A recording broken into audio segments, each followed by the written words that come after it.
What's up, everybody? It's your boy Wes Grant. You're watching Suburban Nerd. This channel where I get my nerd views on today's nerd news. Today's nerd news is gonna be having a whole lot of stuff. We're gonna be talking about Venom being PG-13. We're gonna be talking about Luke Skywalker officially being dead. We're gonna be talking about James Bond, the villain that they're probably gonna have, and also the screenwriters that are coming back to rewrite the script. You know, after Danny Boyle left. You've also got Henry Cavill, and there's still news going on with him and the Man of Steel 2, and then also finally my thoughts on the new Spider-Man game. So first we're going to start talking about the Venom. Venom, if you guys don't know, Venom was officially before rated R. Now they're going to be making it rated PG-13 because the estimated things that they're saying that they're planning for it to make when it opens in October is about $55 million. $55 to $60 to $70 million is the estimates now that they're saying. Initially, they were saying that the estimates were about $30 million, which is very low because you don't want a superhero movie coming out at $30 million. That's not a franchise that's going to be successful. If it comes out at least at 50 or 55 range, then it has a chance. If it comes out to 60 or 70, they're popping bottles. Why? Because that is going to be breaking the record for October. Because October, the record for October is with Gravity at $55.8 million. You got Paranormal Activity, and then you've got Martian, and starring Matt Damon. But if it does this, I think it will have a chance of being successful.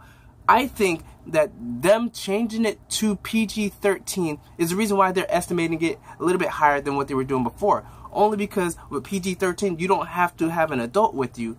You can have the teenagers come and see the movie on their own. That's what I think in their mind. But I think it's kind of hard to choose what would be better for the franchise, whether to have it at rated R or whether to have it at PG-13, because at rated R, you see movies like Deadpool, you see movies like Logan, just breaking record, breaking bank, because it's so gritty and true. But except not always. Like, you take the Expendables, how they went from PG-13 to rated R, and it didn't really do much for them. So, it's hard to say what's gonna be successful in this.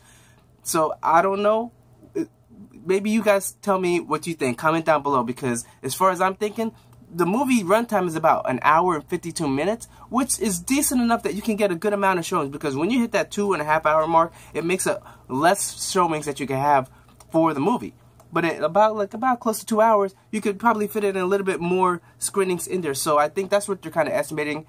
Sometimes they're right on the money, sometimes they're off, because, hey, look at Luke. Like the Han Solo, Star Wars stories, that thing was estimated to break like 100 million easy, or 120, and then that thing came in under 100. Meanwhile, you got Deadpool estimated a certain amount and just killed it and went past it. So PG-13, rated R, I'm not sure which one would be the best for it, because I don't know what direction they're going with the movie. I just hope it's a good movie, because if it does good, then you might not have to worry about Spider-Man being pulled away from the MCU, because if Venom doesn't work out, their tried and true franchise is Spider-Man, because Spider-Man, the lowest Spider-Man, no Spider-Man is made lower than $700 million. Just take that into mind. No Spider-Man is made lower than $700 million. So I think with them being successful, they'll leave the Spider-Man in the MCU, but they still could probably bring him into some of the Venom or Spider-Verse, or I don't even know what you call this franchise with Sony. But if they have a Venom that's PG-13, it would be an easier transition to get Spider-Man into this movie. Because, to be rated R, I know it works for Logan, but Logan is an Elseworlds story, happens in the future far off, and you had the PG-13 going into rated R. You don't have the rated R going into PG-13. You know what I'm saying? So, that's my thoughts on that. So, if you guys agree with me, like I said, comment down below, and that's all I'm going to say about that topic. Next, we're going to be talking about Luke Skywalker. In the graphic novel for The Last Jedi, they have the final thoughts of Luke as he's sitting on the rock looking at the two suns and horizon. And the thing is, as it begins, it also ends. And you can see, they're showing that he's monologue. He's in his head, he's thinking, and this is the end. So, he wasn't disappearing. He wasn't going like, that might be the definitive that he's there. Because a lot of people are thinking, maybe he survived. Maybe he might have turned into a Force ghost. Or maybe he just teleported and went away. Which, I thought he was dead. Because if you look at Obi-Wan Kenobi in the original series, like, he was kind of saying the same thing, then he kind of just disappeared into his cloth. And, he was dead. He became a Force ghost. So I believe that's what's going to happen. I believe we're going to be seeing Luke in the final one, but he's going to be a Force Ghost. And I don't know what the name of the final one is, because they're still writing the scripts, because there's a lot of things they got to figure out, you know, between Leia dying, I think it's something Fisher. Why am I drawing a blank right now? But Amy Fisher, I believe, or something.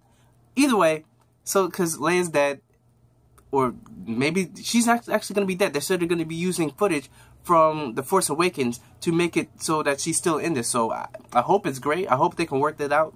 I hope it doesn't seem so jarring for her to be in it. But hey, we'll see. But Luke is officially dead, but still maybe in the next one as far as this Force goes.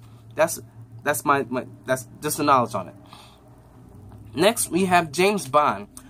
James Bond, the writers are returning to save the day. The writers is Purvis and Wade.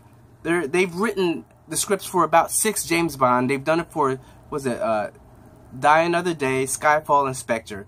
They wrote this script that was going to be for the 25th one, but now that Danny Boyle is going to be leaving, they're going to be rewriting the script and trying to figure out what story they're going to go. Because as far as what the storyline for the movie was going to be, it's changed completely. Because you have this actor from Wonder Woman, the actor, his name is Saeed Tagmaoui.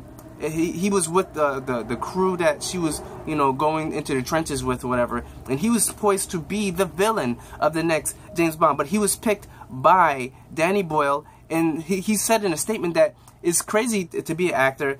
At one time, you might have a role that's going to change your life. And the next, the role's gone. And he doesn't know what they're going to do because he was signed by, he was brought on by Danny Boyle. And now with the company, they don't know which way they're going to go. Whether they're going to go with a Russian bad guy or if they're going to go with, you know, like an Arab someone. So he doesn't know which way they're going to go. If they choose him, if they stick with Danny Boyle's, like kind of a little bit like the way the script that he was going to go for, then he's going to be the next James Bond villain. But if not, he's back to the ground zero. But not quite ground zero because he wasn't Wonder Woman. But this definitely would have elevated him to another level. You know, once he's that villain. The James Bond villain is the James Bond villain. You know what I'm saying? You're up there.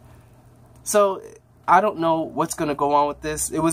This was all said by the Hollywood producer, Hollywood reporter, by the executive that told the Daily Mail this information. So this is all legit. So hey, James Bond, the guys are returning.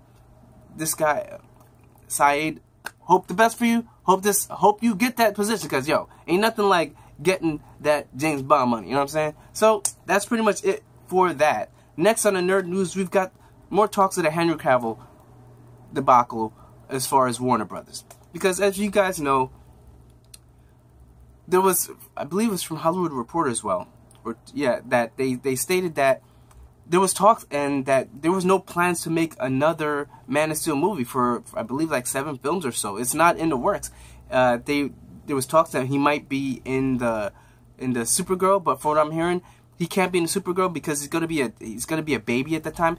And if you guys don't know, there was with Man of Steel, there was a prequel kind of graphic novel that was telling that Kara, when she landed like 1,000 or something years in the future, and then she pretty much, it crashes, and then you see her walking in the distance, and that's it. Which, if you guys watch Man of Steel, remember when he goes to that ship, and then you've got a skeleton in one of the pods, and then you've got an open one, that's supposed to be the one that Kara stepped out of.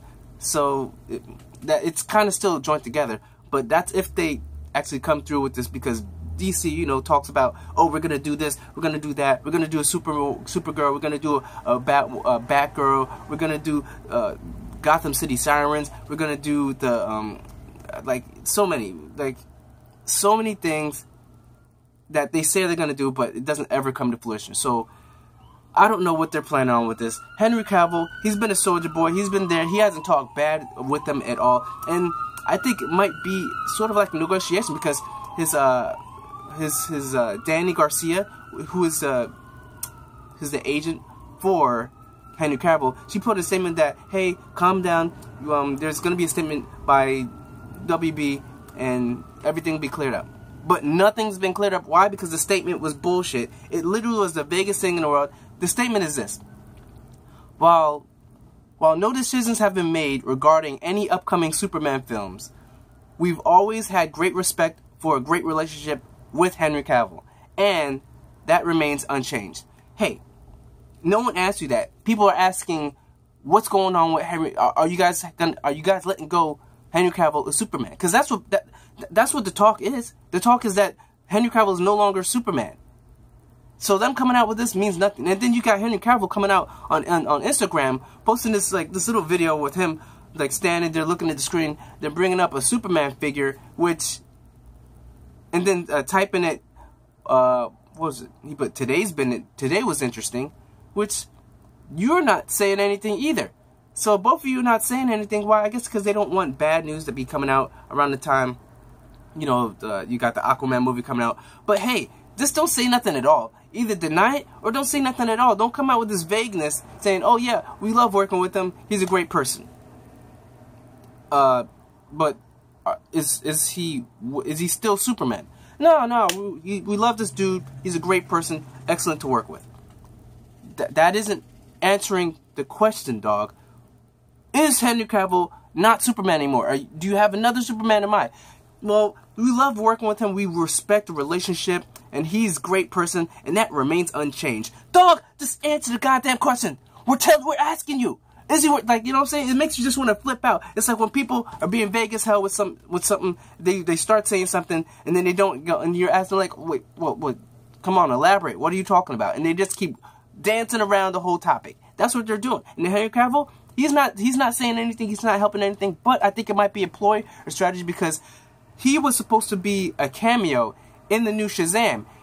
But from what I'm hearing, they have this clause that if you play a character at least 3 times, then you officially get a crazy raise bump because now you might be in a danger of being typecast. And this is from 1990 something or early 2000. So he might be they might have been like, okay, we want you to be, and he was like, I'm gonna have to get a little bit more money than what you're offering, and also the fact that they don't have anything planned for him. This all could be some sort of genius ploy with him and his agent, that he's still seeming like a good soldier boy, willing to work with Warner Brothers, but you got everybody on the internet blowing up yo, we want Henry Cavill as Superman because he has not gotten a chance to truly shine. Sure, he was Man of Steel, but Man of Steel was dark as hell. Then you have him in Batman vs Superman, where he's even darker. Then you have him in Justice League, where he's finally bright and happy, and it's only for the last 15 minutes. I'm sorry, but the dude signed on to be Superman, not this grim, dark guy. You know, since Superman's supposed to be the hope. The symbol on his chest stands for hope, so I don't know how you don't plan on having Superman be hopeful in the movie. At least do a Man of Steel 2. That's what they should have did. Should have done Superman, and Batman movie, Man of Steel 2, then Batman vs. Superman, then you go into the Justice League, Wonder Woman, Flash, the Green Lantern Corps. I think that's probably how it should have been, but they were so in a rush to catch up on Marvel, they just stumbled over this stuff. They knocked all the dominoes off the table by mistake, and it's not working. So I think Henry Cavill might be doing this as strategy, but he doesn't really need it because he was up runner with Daniel Craig to be the James Bond, and he still has a chance. Once Daniel Craig's out, he could be the next James Bond. He's got The Witcher with Netflix. The dude is a high commodity right now. Everybody wants a piece of Henry Cavill, so he doesn't need WB anymore. As much as I want him to be the Man of Steel in Man of Steel 2, I have no problem with him not. I just, because I don't know what the hell WB is doing. I don't know what they're planning, and that's all I have to say. That's all I have to say about this, because I wish I knew what they were thinking, but it seems like they don't even know what they're thinking anymore. So I'm just gonna let it be, see what happens. Henry Cavill, good on you if this is a ploy to get people rotting behind you for you to get that Man of Steel 2 movie. Because if it works, good on you. But if not, I wish you the best. Whatever endeavors you get to do. And then last, I'm gonna be talking about Spider-Man. I have the Spider-Man game, which yesterday I didn't get to do a daily video because I went to see the movie Predator. If you want to see my review on that, check that out right there. But so I did a review on Predator, but also I went to see the other movies. So my opinion so far is what Spider-Man is. It's a great game. It is a good game, great game, but not perfect. I see where they're trying to go with their fighting mechanics as far as be like, how you say, Batman Arkham, but it's not as so airtight and so it's fluent, but it's kind of sloppy at the same time. If you compare it to the Spider-Man 2 movie game, nowhere near as many combos. Granted, you get all these gadgets, you get all these things, but there was combos where you do punches, boom, knock them up, and then tie them up to a light pole at the end of it. Like, there were so many different combos in that game that was awesome. The swinging seemed a little bit better in the Spider-Man 2 game. In this game, the swinging is great. You feel like you have these things, but there was moves where you could slingshot yourself, bam, all the way across the screen in the Spider-Man movie 2 game, like back in the PlayStation 2 era, and then in the last game, in Amazing Spider-Man, the wall climbing was a little bit better, because this one, sure, you can run up the wall and then jump back and forth, but when you come to angles, sometimes it won't let you climb around angles, and it confused me. I don't know what's going on with that, but hey, I'm enjoying the game. The story, as far as Peter Parker, this is the best story with Peter Parker and Spider-Man that there's ever been, because you legit get invested with Peter Parker, you get invested with May,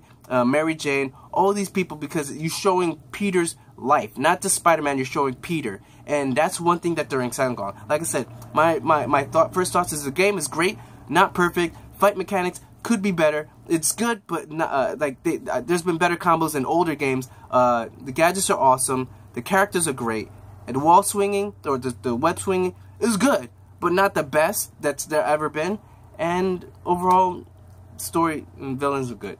So I'll give you guys another thought of my things when I finish the game, and that's pretty much it. So remember, I'm Wes Grant. If you want to put on the notifications, remember to like, put on the comment down below on any topic that I talked about. Remember, subscribe, check out my Daily Nerd News. Check out the playlist for Daily Nerd News. Remember, I'm Wes Grant. You've been watching Suburban Nerd, and you've just been nerdified. Catch you guys on next Daily News.